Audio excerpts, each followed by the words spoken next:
right, so now we're out at Mars. Mars is smaller than Earth, and so you can see that in there. Most of you probably know that Mars has two moons, Phobos and Deimos, but you don't see them. They're too small to be visible on this scale. Their order, I forget the exact number, but order of 20, 30 kilometers across, and our minimum size to be able to be visible in here is a 1,000-kilometer object, because that's a tenth of a millimeter. No person has ever gone here, but we have our rovers on Mars. And then also, remember, a lot of people were talking about sending people to Mars. You can see it's a lot farther away than the moon is. It's not an easy challenge. And of course, it's further complicated by the fact that these aren't staying in position like this in the real solar system.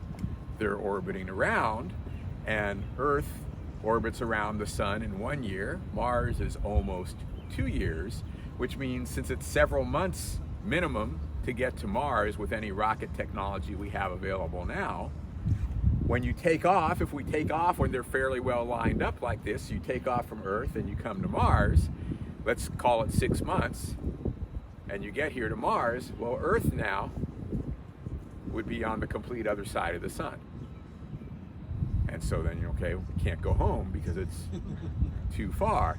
When can you go home? Well, Earth will be back over here after a year, but after a year, Mars now will be on the other side because of its almost 2-year orbit. So you're basically stuck with 2 years apart before you can head back home, which is why we have 2-year launch windows to Mars, why we send those robotic probes every 2 years. If we can, not all windows have something going, but we've had quite a few probes go off to Mars. And of course, Mars, one of the main reasons we're so interested in it is because we know it used to have liquid water on its surface, might still have some underground, probably still has some underground near volcanic heat sources.